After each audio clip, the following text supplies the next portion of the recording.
ಬಿಟ್ಟರೆ R S ಎಸ್ನಲ್ಲಿ ಯಾವುದೇ ಥರದ ನೀವು ಮುಸ್ಲಿಂ ಮೇಲೆ ಗಲಾಟೆ ಮಾಡಿ ಅದು ಮಾಡಿ ಇದು ಮಾಡಿ ಅಂತ ನಾನು ಯಾವತ್ತೂ ಎಲ್ಲೂ ಕೇಳಿಲ್ಲ. ಯಾರಿಗೂ ಭೇದ ಭಾವ ಮಾಡಿ ಅಂತ ಆರ್ ಎಸ್ ಎಸ್ನವ್ರು ಇದುವರೆಗೂ ಯಾರಿಗೂ ಹೇಳಿಲ್ಲ ಈ ಮಾತನ್ನ. ಅದರಿಂದ ಆರ್ ಎಸ್ ಎಸ್ನಲ್ಲಿ ಯಾವುದೇ ಥರದ ಕೆಟ್ಟ ಅಭಿಪ್ರಾಯ ಇಲ್ಲ. ಇವ್ರಿಗೆ ಹೋಗ್ತಾ ಇಲ್ಲ ಮೇಡಮ್ ಮಾತಾಡೋಕ್ಕೆ. ಸುಮ್ಮನೆ ಹಿಂದೂ ಮುಸ್ಲಿಂ ಅವ್ರಿಗೆ ಕೋಮುಗಲಭೆ ಮಾಡೋದಕ್ಕೋಸ್ಕರ ಈ ಥರ ಮಾಡೋಂಥ ರಾಜಕೀಯ ಪಿತೂರಿ ಮೇಡಮ್ ಇದು. ಅವ್ರು ಬಂದ ಮೇಲೆ ಅದನ್ನು ಟ್ರೈ ಮಾಡಲಿ ಮೇಡಮ್. ಆರ್ ಎಸ್ ಎಸ್ನ ಬ್ಯಾನ್ ಮಾಡೋಕ್ಕಾಗಲ್ಲ. ಕಾಂಗ್ರೆಸ್ ಸರ್ಕಾರ ಕೇಂದ್ರ ಸರ್ಕಾರಕ್ಕೆ ಬಂದರೆ ಅಂದರೆ ಆರ್ ಎಸ್ ಎಸ್ ಅವ್ರನ್ನ ಬ್ಯಾನ್ ಮಾಡ್ತೀವಿ ಅಂತ ಪ್ರಿಯಾಂಕ್ ಖರ್ಗೆ ಅವ್ರು ಹೇಳಿಕೆ ಕೊಟ್ಟಿದ್ದಾರೆ. ಸೊ ಇದ್ರ ಬಗ್ಗೆ ಏನು ಹೇಳ್ತೀರಾ? ಮೇಡಮ್, ಆರ್ ಎಸ್ ಎಸ್ನವರು ಏನು ಒಳ್ಳೆ ಕೆಲಸ ಮಾಡ್ತವ್ರೆ ಅಂತ ಅವ್ರಿಗೆ ಗೊತ್ತೇ ಇರಲ್ಲ. ಉದಾಹರಣೆಗೆ ನಾನು ಚಿಕ್ಕದ್ರಿಂದನೂ ಆರ್ ಎಸ್ ಎಸ್ ಕೆಲಸ ಮಾಡಿದ್ದೀನಿ, ಆರ್ ಎಸ್ ಎಸ್ ಲೀಡ್ರ್ ಆಗಿದ್ದೀನಿ. ನಮಸ್ತೆ ಸದಾ ವತ್ಸಲೆ ಮಾತೃಭೂಮಿ ತ್ವಯಾ ಇಂದು ಭೂಮೈ ಸುಖೋ ವರ್ಧಿತೋಹಂ ಮಹಾಮಂಗಲೆ ಪುಣ್ಯಭೂಮಿ ತುತತ್ವೆ ನಮಸ್ತೆ ಸಕಾಲೋ ನಮಸ್ತೆ ಅಂತ ಹೇಳಿ ನಾವೆಲ್ಲ ಬಾವುಟ ಹಾರಿಸ್ತವ್ರು. ಒಂದೇ ಒಂದು ಕಾರಣ ಏನಪ್ಪ ಅಂತಂದರೆ ಬಿ ಜೆ ಪಿಲಿ ಸ್ಟ್ರಾಂಗ್ ಇರಲಿಲ್ಲ, ಸ್ಟ್ರಾಂಗ್ ಲೀಡ್ರ್ ಇರಲಿಲ್ಲ, ಈಗಲೂ ಇಲ್ಲ. ಒಳ್ಳೆ ಲೀಡ್ರು ಬರಬೇಕು, ದೇಶ ಉಳಿಸ್ಬೇಕು, ವಿದ್ಯಾಭ್ಯಾಸ, ಆರೋಗ್ಯ, ರೈತರ ಸಮಸ್ಯೆಗಳನ್ನ ಬಗೆಹರಿಸ್ಬೇಕು. ಪಕ್ಷ ಬ್ಯಾನ್ ಮಾಡ್ತೀನಿ, ಆ ಪಕ್ಷ ಬ್ಯಾನ್ ಮಾಡ್ತೀನಿ, ಈ ಸಂಘಟನೆ ಬ್ಯಾನ್ ಮಾಡ್ತೀನಿ ಅನ್ನೋದಕ್ಕಿಂತ ಉತ್ತಮವಾಗಿ ದೇಶಕ್ಕೆ ಪ್ರಜೆಗಳಿಗೆ ಏನು ಮಾಡ್ತೀವಿ ಅನ್ನೋದು ಮುಖ್ಯ. ನಮ್ಮ ದೇಶ ಹೇಗಿರಬೇಕು, ನಮ್ಮ ಹಳ್ಳಿ ಹೇಗಿರಬೇಕು ಅನ್ನೋದನ್ನ ತಿಳ್ಕೊಂಡು ಮಾತಾಡಬೇಕು. ಯಾರೇ ಆಗಿರಲಿ, ಯಾರು ಬ್ಯಾನ್ ಮಾಡೋಕ್ಕಾಗಲ್ಲ. ಸೊ ಈಗ ಆರ್ ಎಸ್ ಎಸ್ ಅವ್ರ ಕಡೆಯಿಂದ ಜನರಿಗೆ ಏನಾದರೂ ತೊಂದರೆ ಆಗ್ತಾ ಇದೆಯಾ ಸರ್? ಸಾಧ್ಯನೇ ಇಲ್ಲ. ಯಾಕೆಂದರೆ ಅವ್ರು ತೊಂದರೆ ಮಾಡೋಕ್ಕೆ ಸಾಧ್ಯನೇ ಇಲ್ಲ. ಆರ್ ಎಸ್ ಎಸ್ ಲೀಡ್ರಾಗಿ ನಾನೇ ಹಿಂದಕ್ಕೆ ಬಂದಿದ್ದೀನಿ. ಯಾಕೆಂದರೆ ಒಳ್ಳೆ ಉತ್ತಮವಾದ ಪ್ರಜೆಯಾಗಿ ಬಂದು ಆಡಳಿತ ಕೊಡ್ತಾಯಿಲ್ಲ ಯಾರೂ. ಬಿ ಜೆ ಪಿಲಿ ಅಂಥ ದೊಡ್ಡ ಲೀಡ್ರೇ ಇಲ್ಲ ನನ್ನ ಲೆಕ್ಕಾಚಾರದಲ್ಲಿ. ಸಂಘಟನೆ ಮಾಡಬೇಕು ಅನ್ನೋದೇ ಗೊತ್ತೇ ಇಲ್ಲ ಅವ್ರು ಯಾರಿಗೂ. ಒಬ್ಬೊಬ್ಬ ಆರ್ ಎಸ್ ಎಸ್ ಲೀಡ್ರು ಧ್ವಜ ಹಾರಿಸ್ತಾನಲ್ಲ ಬೆಳಗ್ಗೆ 5 ಗಂಟೆ ಜಾವದಲ್ಲಿ, ಅವ್ರನ್ನ ಹೋಗಿ ಕೇಳಿದ್ರೆ ಸಂಘಟನೆ ಹೇಗೆ ಮಾಡಬೇಕು ಅಂತ ಅವ್ರಿಗೆ ಅರ್ಥ ಆಗುತ್ತೆ. ಕಾಂಗ್ರೆಸ್ ಆಗಿರ್ಬೋದು, ಇನ್ನೊಂದಾಗಿರ್ಬೋದು, ಮತ್ತೊಂದಾಗಿರ್ಬೋದು, ಯಾವುದೇ ಒಂದು ಪ್ರಜೆಗೆ ತೊಂದರೆ ಆಗದಂಗೆ ನೋಡ್ಕೋಬೇಕು. ಅದನ್ನು ಕಾಂಗ್ರೆಸ್ನವರು ಮಾಡಬೇಕು. ಜಾತಿ, ಮತ, ಧರ್ಮ ಇವೆಲ್ಲ ಸುಳ್ಳು ಹೇಳುವಂಥವ್ರು ಅಲ್ಲ ಅವರು.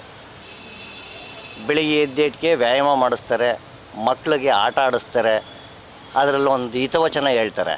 ಅದು ಬಿಟ್ಟರೆ ಆರ್ ಎಸ್ ಎಸ್ನಲ್ಲಿ ಯಾವುದೇ ಥರದ ನೀವು ಮುಸ್ಲಿಂ ಮೇಲೆ ಗಲಾಟೆ ಮಾಡಿ ಅದು ಮಾಡಿ ಇದು ಮಾಡಿ ಅಂತ ನಾನು ಯಾವತ್ತೂ ಎಲ್ಲೂ ಕೇಳಿಲ್ಲ. ಅವರೂ ಹಿಂದೂನೇ, ಅವ್ರ ಮೈಯಲ್ಲಿ ಹರಿತಾರೋ ರಕ್ತನೂ ಒಂದೇ, ನಮ್ಮ ಮೈಯಲ್ಲಿ ಹರಿತಾರೋ ರಕ್ತನೂ ಒಂದೇ. ಯಾರಿಗೂ ಭೇದ ಭಾವ ಮಾಡಿ ಅಂತ ಆರ್ ಎಸ್ ಎಸ್ನವ್ರು ಇದುವರೆಗೂ ಯಾರಿಗೂ ಹೇಳಿಲ್ಲ ಈ ಮಾತನ್ನ. ಆದರೆ ಯಾವ ಕಾರಣಕ್ಕೋಸ್ಕರ ಈಗ ಬ್ಯಾನ್ ಮಾಡಬೇಕು ಅಂತ ಹೇಳಿರುವಂಥದ್ದು ಸರ್? ಅದು ಅವ್ರ ವೈಯಕ್ತಿಕ ಇರ್ಬೋದು, ಅವ್ರ ವೈಯಕ್ತಿಕದಲ್ಲಿ ಹೇಳಿರ್ಬೋದು ಮೇಡಮ್ ಅವರೇ. ಸೊ ಸ್ವಇಚ್ಛೆಯಿಂದ ಅವರು ಇದು ಮಾಡಿಲ್ಲ. ಅವ್ರ ಗ್ರೂಪಿಂದ, ಕಾಂಗ್ರೆಸ್ ಗ್ರೂಪಿಂದ ಯಾರೂ ಹೇಳಿಲ್ಲ ಆ ಮಾತನ್ನ. ಪ್ರಿಯಾಂಕ್ ಖರ್ಗೆ ಅವರು ಹೇಳ್ಕೊಳ್ತಾರೆ. ಪ್ರಿಯಾಂಕ ಖರ್ಗೆ ಅವರು ಹೇಳ್ತಾ ಇರ್ತಾರೆ. ಯಾಕೆಂದರೆ ಅವ್ರು ಮೇಲಿಗೆ ಬರಬೇಕು ಅಂತಂದರೆ ಒಬ್ರನ್ನ ತುಳಿಲೇಬೇಕಲ್ಲ. ಒಬ್ಬರು ಮೇಲಿಗೆ ಬೆಳಿಬೇಕು ಅಂದಾಗ ಈ ಕಾಂಗ್ರೆಸ್ ಬೆಳಿಬೇಕು ಅಂದರೆ ಬಿ ಜೆ ಪಿನ ತುಳಿಲೇಬೇಕಲ್ಲ. ಇಲ್ಲಿ ಯಾವುದೂ ಇಲ್ವಲ್ಲ, ಇಬ್ಬರೂ ಸಂಭಾಗವಾಗಿ ಹೋಗ್ತಾ ಇದ್ದಾರಲ್ಲ.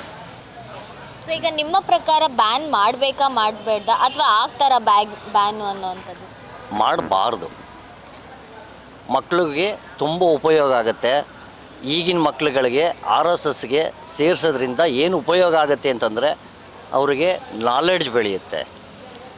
ಈ ವಯಸ್ಸಿನಲ್ಲಿದ್ದಾಗ ಚಿಕ್ಕ ಮಕ್ಕಳುಗಳಿಗೆಲ್ಲ ಈಗ ಬಿದ್ದುಬಿಟ್ರೆ ಎತ್ತಿ ಅಯ್ಯೋ ನನ್ನ ಮಗು ಬಿದ್ದುಬಿಡ್ತು ಅಂತ ಹೇಳ್ತಾರೆ.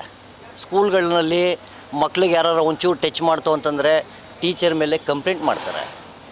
ಆರ್ ಎಸ್ ಎಸ್ನಲ್ಲಿ ಲಾಠಿ ಕೊಟ್ಟು ಅವ್ರಿಗೆ ಕಾರ್ಯನ ಹೇಗೆ ಮಾಡಬೇಕು ಅನ್ನೋದನ್ನ ತೋರಿಸ್ತಾರೆ, ಪ್ರೀತಿಯಿಂದ ನೋಡ್ಕೋತಾರೆ. ಲಾಸ್ಟಲ್ಲಿ ಮಕ್ಕಳುಗಳಿಗೆ ಚಾಕ್ಲೇಟ್ ಕೊಡ್ತಾರೆ. ಅದು ಆರ್ ಎಸ್ ಎಸ್ನವ್ರ ಗುಣ. ಅದರಿಂದ ಆರ್ ಎಸ್ ಎಸ್ನಲ್ಲಿ ಯಾವುದೇ ಥರದ ಕೆಟ್ಟ ಅಭಿಪ್ರಾಯ ಇಲ್ಲ. ಪ್ರತಿಯೊಂದು ಮಕ್ಕಳನ್ನೂ 5 ರಿಂದ 6 ಗಂಟೆ ಜಾವಕ್ಕೆ ಬಾವುಟ ಹಾರ್ಸೋಕ್ಕೆ ಕಳಿಸಿ ಅಲ್ಲಿ ವ್ಯಾಯಾಮ ಹೇಳ್ಕೊಡ್ತಾರೆ, ಧ್ಯಾನ ಹೇಳ್ಕೊಡ್ತಾರೆ. ಮಕ್ಕಳುಗಳಿಗೆ ನಾಲೆಡ್ಜ್ ಬೆಳೆಯುತ್ತೆ. ಆರ್ ಎಸ್ ಎಸ್ ಅಂತಂದರೆ ಏನೋ ಪಕ್ಷ ಕಟ್ಬಿಡ್ತಾರೆ, ಪಕ್ಷದಿಂದ ಏನೋ ಆಗ್ಬಿಡ್ತದೆ, ಅದೆಲ್ಲ ಸುಳ್ಳು. ಮಕ್ಕಳುಗಳಿಗೆ ಆರೋಗ್ಯನ ಇಂಪ್ರೂವ್ ಮಾಡುತ್ತೆ, ಬೆಳಗಿನ ಜಾವದಲ್ಲಿ ಎಲ್ಲರೂ ಒಗ್ಗಟ್ಟುಗೂಡಿ ವ್ಯಾಯಾಮ ಮಾಡಿಸ್ತಾರೆ. ಆರ್ ಎಸ್ ಎಸ್ಸಿಂದ ಯಾವುದೇ ಕಾರಣಕ್ಕೂ ತೊಂದರೆ ಇಲ್ಲ. ಆರೋಗ್ಯ ವೃದ್ಧಿಸುತ್ತೆ ಬಿಟ್ಟರೆ ಅನಾರೋಗ್ಯ ಅಂತೂ ಬರೋದಿಲ್ಲ. ಈಗ ಕಾಂಗ್ರೆಸ್ ಸರ್ಕಾರ ಕೇಂದ್ರ ಸರ್ಕಾರ ಅಧಿಕಾರಕ್ಕೆ ಏನಾದರೂ ಬಂದರೆ RSS ಅವ್ರನ್ನ ಬ್ಯಾನ್ ಮಾಡ್ತಿರ್ವಿ ಅಂತ ಪ್ರಿಯಾಂಕ್ ಖರ್ಗೆ ಅವರು ಹೇಳಿದ್ದಾರೆ. ಇದ್ರ ಬಗ್ಗೆ ಏನು ಹೇಳ್ತೀರಾ ಸರ್? ಇದು ಮೂರ್ಖತನ ಮೇಡಮ್, ಇದು ಮೂರ್ಖತನ. ಯಾಕಂದರೆ ಇವ್ರಿಗೆ ಅರ್ಥ ಆಗಲ್ವಾ, ಹಿಂದೂಗಳ ರಾಷ್ಟ್ರ ಇವತ್ತು ಬೆಳೆಸೋದಕ್ಕೆ RSS ಮಾಡಿರೋಂಥ ಸೇವೆಗಳಿಗೆ ಇವ್ರಿಗೆ ಯೋಗ್ಯತೆ ಇಲ್ಲ ಮೇಡಮ್, ಮಾತಾಡೋಕ್ಕೆ ಇವ್ರಿಗೆ ಯೋಗ್ಯತೆ ಇಲ್ಲ. ಏನಂದರೆ ರಾಜಕೀಯ ಮಾಡೋಕ್ಕೋಸ್ಕರ ಮುಸ್ಲಿಮವ್ರಿಗೆ ಇದು ಮಾಡ್ತಾರೆ. ಇವಾಗ ನೋಡಿ, ಇವಾಗ ಏನಾದರೂ ಇವರು ಕಾಂಗ್ರೆಸ್ ಪರವಾಗಿ ಏನಾದರೂ RSS ಇದು ಮಾಡಿದ್ರೆ ಅದಕ್ಕೆ ಇವ್ರ ಬಗ್ಗೆ RSS ಇವರೇ ಸಪೋರ್ಟ್ ಮಾಡ್ತಾರೆ. ಆ ಥರ ಇದೆ ಮೇಡಮ್ ಇದು. ಅಂದರೆ ಈಗ ಜನರಿಗೆ ಏನಾದರೂ ತೊಂದರೆ ಆಗ್ತಾ ಇದೆಯಾ ಸರ್? ಏನು ತೊಂದರೆ ಇಲ್ಲ ಅವರಿಂದ, RSS ಏನು ತೊಂದರೆ ಇಲ್ಲ. ಅದು ಸ್ವಯಂ ಸೇವೆ ಮೇಡಮ್. ಅದು ಜನರಿಗೂ ಸೇವೆ ಮಾಡೋದಕ್ಕೋಸ್ಕರ ಅಂತ ಒಂದು ಅದು ಸಂಸ್ಥೆ ಥರ ಅದು. ಅದರಿಂದ ಅದ್ರ ಬಗ್ಗೆ ಮಾತಾಡೋದಕ್ಕೆ ಯಾರಿಗೂ ನೈತಿಕ ಹೊಣೆ ಇಲ್ಲ. ಸುಮ್ಮನೆ ಇವರೆಲ್ಲ ಏನಂದರೆ ರಾಜಕೀಯ ಬೆಳೆಸ್ಕೊಳ್ಳೋಕ್ಕೆ ಸುಮ್ಮನೆ ಹಿಂದೂ ಮುಸ್ಲಿಮವ್ರಿಗೆ ಕೋಮುಗಲಭೆ ಮಾಡೋದಕ್ಕೋಸ್ಕರ ಈ ಥರ ಮಾಡೋಂಥ ರಾಜಕೀಯ ಪಿತೂರಿ ಮೇಡಮ್ ಇದು. ಅಂದರೆ ಯಾವ ಕಾರಣದಿಂದ RSS ಅವ್ರನ್ನ ಬ್ಯಾನ್ ಮಾಡಬೇಕು ಅಂತ, ಅವರಿಂದ ಯಾವ ರೀತಿ ತೊಂದರೆ ಆಗ್ತಾ ಇದೆ ಅಂತ? ಏನು ತೊಂದರೆ ಇಲ್ಲ, RSS ಏನು ತೊಂದರೆ ಇಲ್ಲ. ಏನು ತೊಂದರೆ ಇಲ್ಲ. ಅದೊಂದು ಒಳ್ಳೆ ಇದು ಮೇಡಮ್, ಅದು RSS. ಇದು ಇವತ್ತು ಹಿಂದೂ ಇದೆ ಅಂತ ಹೇಳೋದಕ್ಕೆ RSS ಕಾರಣ. ಇವತ್ತು ನಮ್ಮ ಭಾರತ ದೇಶ ಹಿಂದೂ ರಾಷ್ಟ್ರ ಅಂತ ಇರೋದಕ್ಕೆ RSS ಅವರಿಂದನೇ ಇವತ್ತು ಹಿಂದೂ ರಾಷ್ಟ್ರ ಅಂತ ಇರೋದು ಮೇಡಮ್. ನಿಮ್ಮ ಪ್ರಕಾರ ಬ್ಯಾನ್ ಆಗಬೇಕಾ ಬೇಡ? ಬೇಡ ಮೇಡಮ್, ಬೇಡ. ಬ್ಯಾನ್ ಆಗೋದು ಬೇಡ. ಇನ್ನೂ ಅದು ಹೆಚ್ಚು ಸಂಖ್ಯೆಯಲ್ಲಿ ಬೆಳಿಬೇಕು ಅಂತ ನಾನು ಹೇಳ್ತೇನೆ. ಇವರು ರಾಜಕೀಯ ಪಿತ್ತೂರಿಗೋಸ್ಕರ ಹಿಂಗೆಲ್ಲ ಮಾತಾಡೋದು. ಇವ್ರಿಗೂ ಏನಾದರೂ ನಾಳೆ ದಿವಸ ಇವರು ಕಾಂಗ್ರೆಸ್ಗೆ ಏನಾದರೂ RSS ಸಪೋರ್ಟ್ ಮಾಡಿದ್ರೆ ಇವರೇ RSS ಬೇಕು ಅಂತಾರೆ. ಅದರಿಂದ ಇದು ಮೂರ್ಖತನ ಅಂತ ನನ್ನ ಇದು ಮೇಡಮ್. ಕೊನೆಯದಾಗಿ ಏನು ಹೇಳಕ್ಕೆ ಇಷ್ಟಪಡ್ತೀನಿ? ಅದೇ ಮೇಡಮ್, ಇದೇನಿಲ್ಲ, ನನ್ನಂಥ ಮೋದಿ ಅಂತ ವ್ಯಕ್ತಿ ಯಾರು ಸಿಗಲ್ಲ. RSS ಬಂದಿರೋದು ಒಳ್ಳೆಯದು ಅಂತ ನನ್ನ ಇದು. ಈಗ ಕಾಂಗ್ರೆಸ್ ಕೇಂದ್ರ ಸರ್ಕಾರ ಅಧಿಕಾರಕ್ಕೆ ಏನಾದರೂ ಬಂದರೆ RSS ಅವ್ರನ್ನ ಬ್ಯಾನ್ ಮಾಡ್ತೀವಿ ಅಂತ ಪ್ರಿಯಾಂಕ್ ಖರ್ಗೆ ಅವರು ಹೇಳಿದ್ದಾರೆ. ಸೊ ನಿಮ್ಮ ಪ್ರಕಾರ ಏನು ಅನಿಸುತ್ತೆ ಸರ್? ಮೇಡಮ್, ಕೇಂದ್ರದಲ್ಲಿ ಕಾಂಗ್ರೆಸ್ಸು ಸದ್ಯಕ್ಕಂತೂ ಬರಲ್ಲ. ಅವ್ರು ಬಂದ ಮೇಲೆ ಅದನ್ನು ಟ್ರೈ ಮಾಡಲಿ ಮೇಡಮ್. RSSನ ಬ್ಯಾನ್ ಮಾಡೋಕ್ಕಾಗಲ್ಲ. ಅವರಲ್ಲ, ರಾಹುಲ್ ಗಾಂಧಿ ಅಲ್ಲ, ಯಾರೇ ಬಂದರೂ ಬ್ಯಾನ್ ಮಾಡೋಕ್ಕಾಗಲ್ಲ ಅದನ್ನು. ಸರಿನಾ? RSSಯಿಂದ ಯಾರಿಗೇನು ತೊಂದರೆ ಆಗ್ತಾ ಇದೆ ಇವಾಗ? ಸುಮ್ಮನೆ ಬ್ಯಾನ್ ಮಾಡೋದ್ರಿಂದ ಅವಶ್ಯಕತೆ ಏನಿದೆ? ಬೀಟ್ಲೆಸ್ ಕರ್ನಾಟಕ.